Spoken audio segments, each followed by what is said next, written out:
Partons maintenant vers l'Irlande, pays connu pour ses prairies, sa bière et son impôt sur les sociétés particulièrement réduit. Le 30 août dernier, la Commission européenne a condamné Apple, dont le siège européen est en Irlande, à payer plus de 13 milliards d'euros d'arriérés d'impôts à l'État irlandais. Voici la femme qui fait trembler Apple, Margrethe Vestager. La commissaire européenne à la concurrence s'apprête à infliger une amende de 17 milliards d'euros aux géants américains, selon le calcul d'experts. C'est 2 fois plus qu'estimé au début de l'enquête. Jamais l'Europe n'a osé frapper aussi fort.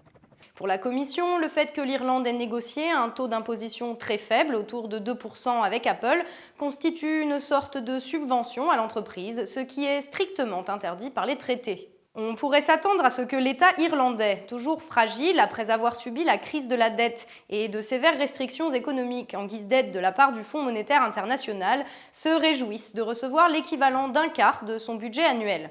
Mais il n'en est rien. L'État va en effet soutenir Apple pour faire appel de la décision européenne. Le gouvernement souhaite en effet préserver son modèle économique et fiscal basé sur un principe simple. Si les grandes entreprises américaines ne payent presque pas d'impôts, alors elles viendront en Irlande. C'est ainsi que Apple, Google ou encore Facebook ont fait de Dublin l'un de leurs QG européens à tarifs très préférentiels. Dans les années 2000, les pays cherchent à attirer les entreprises à grands coups de baisse fiscale. En 2003, puis en 2007, plusieurs pays de l'Est font leur entrée dans l'Union. Le dumping fiscal que certains d'entre eux pratiquent accélère cette course à la baisse. Ainsi, en 20 ans, la moyenne européenne de l'imposition sur les entreprises a chuté de 12 points, s'établissant à 23%.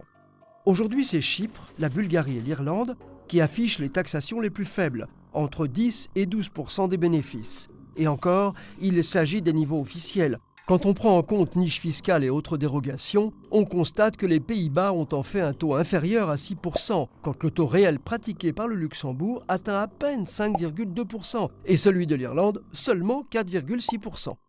La condamnation et la réaction du gouvernement irlandais provoquent de vifs remous dans le pays. En effet, une part de la population ainsi qu'une partie du gouvernement, marquée par des années de restrictions, ne comprennent pas qu'on puisse refuser de recevoir 13 milliards d'euros d'impôts dus à la société. Les journaux irlandais rappellent que cela permettrait par exemple d'ouvrir une vingtaine d'hôpitaux à travers le pays. Dans le reste de l'Europe, cela passe également assez mal. En effet, les profits taxés en Irlande à taux très réduits sont réalisés grâce aux activités d'Apple dans toute l'Europe et ces sommes échappent aux pays dans lesquels les ventes sont faites. Ainsi, Apple n'a payé que 13 millions d'euros d'impôts en France pour l'année 2015, alors que son chiffre d'affaires est estimé à environ 5 milliards d'euros. Comme si cela ne suffisait pas, les dirigeants d'Apple, soutenus par le ministère du Commerce des États-Unis, menacent de rapatrier leurs revenus aux États-Unis si la condamnation est maintenue.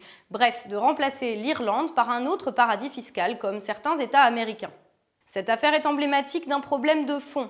Alors que certaines entreprises sont plus puissantes que les États, elles se permettent de mettre les pays en concurrence pour négocier leur taux d'impôt. C'est la même pratique qui fut révélée lors des LuxLeaks il y a quelques mois, cette fois au Luxembourg. Cette condamnation est un premier pas dans la bonne direction. Le respect de la loi n'est pas négociable pour le simple citoyen. Pourquoi le serait-il pour une multinationale ?